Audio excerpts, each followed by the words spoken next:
saya transfer ke ayahnya Farel, saya transfer ke Farel juga selipnya, jadi dua-dua. Tapi ayahnya Farel ini tipikal orangnya yang ganti-ganti nomor gitu.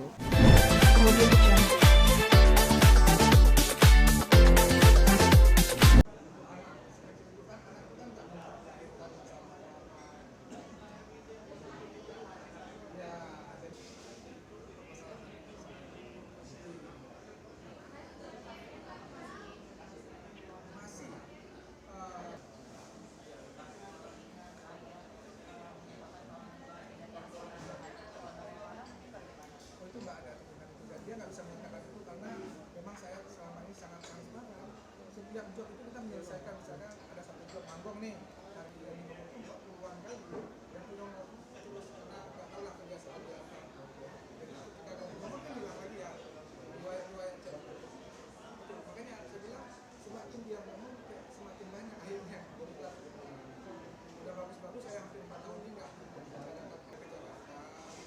Main ke Jakarta, terus minta ngobrol-ngobrol di bandara, kemudian sempat ngobrol sama Farel juga. Farel ngomong bahwa saya diambil hikmahnya aja, semoga Bapak juga ada berdoa dari kejadian ini dan saya tetap berkarir di sini. Bukan hukum lah ya, karena saya sendiri kan nggak bisa melindungi dia secara hukum, kan ada ketentuan. Tanpa merasa jalan hati, tekanan atau stres, depresi, gitu kan. Itu yang pertama sih yang kita perhatikan. Jadi semoga terlepas dari segala permasalahan karena dia kan juga udah Oke, jadi Oh ya, mungkin judul yang naik ke berita mungkin terkait dengan 10 miliar itu ya. Nah, kita jelaskan sekali lagi bahwa 10 miliar itu adalah pembahasan Farel Prayoga dengan podcastnya Bang Denny Sumargo. Di situ Bang Denny Sumargo menanyakan, kira-kira berapa ya yang dihabiskan keluarga. Terus dari di luar frame itu saya menjawab dari kejauhan mungkin sekitar 600 meter pada 600 meter itu. Kalau misalnya pendapatan awal Farel dari awal dia viral mungkin berkemungkinan kurang lebih 10 miliar. Itu pendapatan bukan yang dihabiskan bahasanya ya. Pendapatan dari awal viral bisa. total berarti ya. Kurang lebih ya bahasanya, kurang lebih, tetap ada kurang lebih. Nah itu jawaban dari saya. Cuman yang namanya media kan menaikkan headline beritanya orang tua Farel Prayoga menghabiskan uang 10 miliar. Itu berita yang beredar. Sebenarnya nggak ada juga di frame seperti ini saya ngomong seperti mereka menghabiskan uang 10 miliar, nggak ada seperti itu. Oke, dan orang tua korban juga di platform pribadinya menantang nih terkait dengan pendapatan. Katanya karena kamu dikana 10M jadinya begini, kalau nggak kamu ngomong gini nggak akan seperti ini. Gimana Oke. nih? Pembahasannya sebenarnya bukan karena itu. Hebohnya berita ini setelah viralnya Ibu Tiri Farel mengklarifikasi bahwa Farel itu anak di luar nikah, anak perselingkuhan. Di situ mungkin fansnya Farel nggak bisa terima bahwa seharusnya dia tidak melakukan statement seperti itu, tidak bagus. Karena Farel ini tidak salah apa-apa, maupun dia anak di luar pernikahan, nggak perlu harus diumumkan seperti itu. Karena dia nggak minta dilahirkan. Yang namanya anak-anak itu kan nggak tahu apa-apa dia. Gitu. Jadi bukan masalah 10 miliar ini sebenarnya. Jadi mungkin kembali lagi setelah beliau keluar dari penjara masih berkomunikasi baik dengan saya. Mungkin juga ada tekanan-tekanan dari belakang membuat huru hara biar ada permasalahan mungkin. Padahal yang dirugikan di sini jelas-jelas Farel Prayoga dari segi mentalnya, dari segi pekerjaannya, dari segi pendidikannya itu terganggu pasti. Dan juga abang juga tidak transparansi terkait dengan honor dari Farel Prayoga nih, Bang. Itu salah besar karena kenapa sama ini saya selalu transparan sama dia. Saya tidak melakukan pelaporan setelah ayahnya masuk penjara. Nah, tapi saya sudah membuat buku untuk Farel menulis ada pemasukannya berapa, pengeluarannya berapa, itu tercatat rapi dan itu sudah saya kirim ke pihak pengacara yang pada saat kita tanda tangan kontrak itu kan ada saksi pengacaranya. Sudah saya kirim karena selama ini sebelum ayahnya masuk ke dalam penjara itu kita misalnya ada dapat job ini. Katakanlah nominal jobnya 20 misalnya gitu.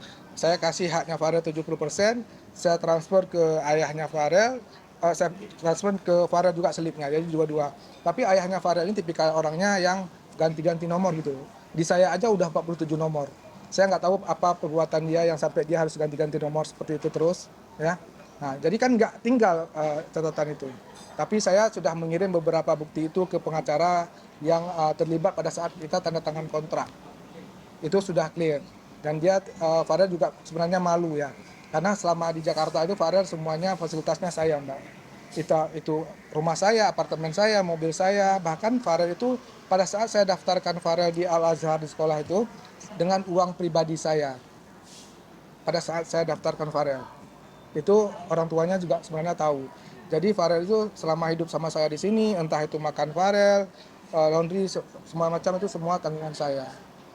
Gitu.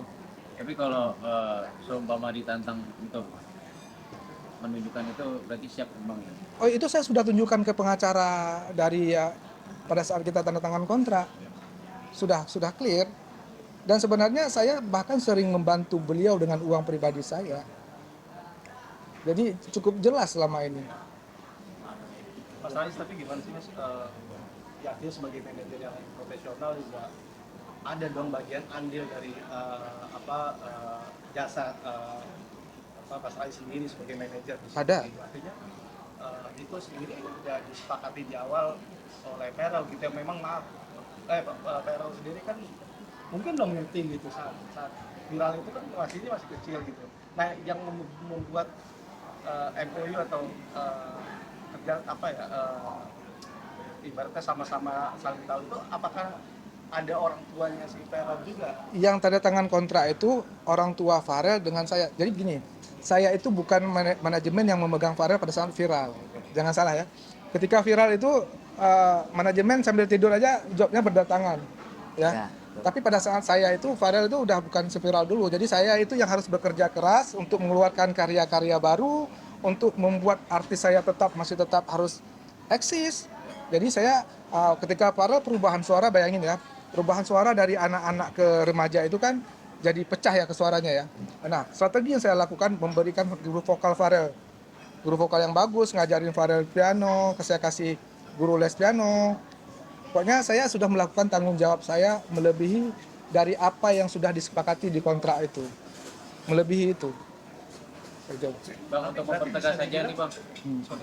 Berarti bisa dibilang saat tadi Farel muncul dan viral sampai pendapatan 10 miliar, saat itu Mas Rais belum megang dong? Belum. Jadi pada saat dia viral itu, tapi saya tahu jadwal manggung Farel. Ya.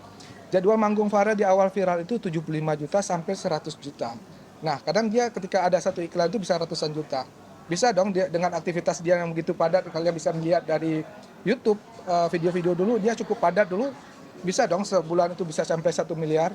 Nah, sementara dia udah 4 tahun gitu loh. Jadi sebutan angka itu ya saya pikir masih hal yang wajar ya, miliaran gitu ya. Dan saya nggak menyebutkan angka pasti 1 miliar, enggak, kisaran. Pendapatan Farel di awal, bukan yang dihabiskan. Yang dihabiskan ya mereka yang tahu kemana menghabiskannya. Gitu. Dan 10 miliar itu pendapatan itu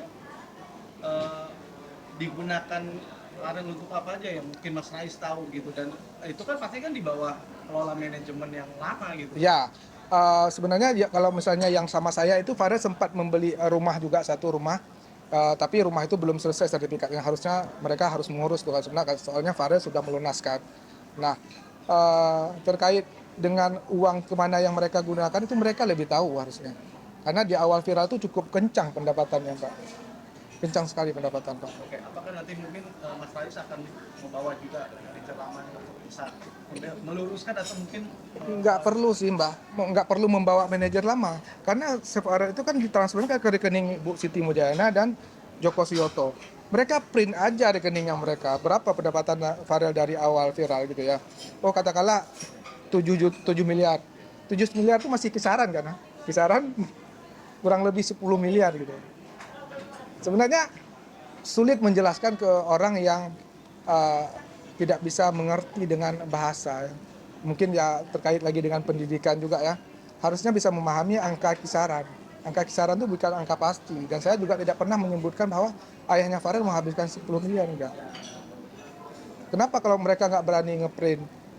Takut kejahatan apa yang mereka lakukan sampai mereka ketakutan untuk itu. Tapi ya kalau dia terus nggak mau ya banyak hal-hal lain nanti akan terbongkar di situ. Audio Jungle.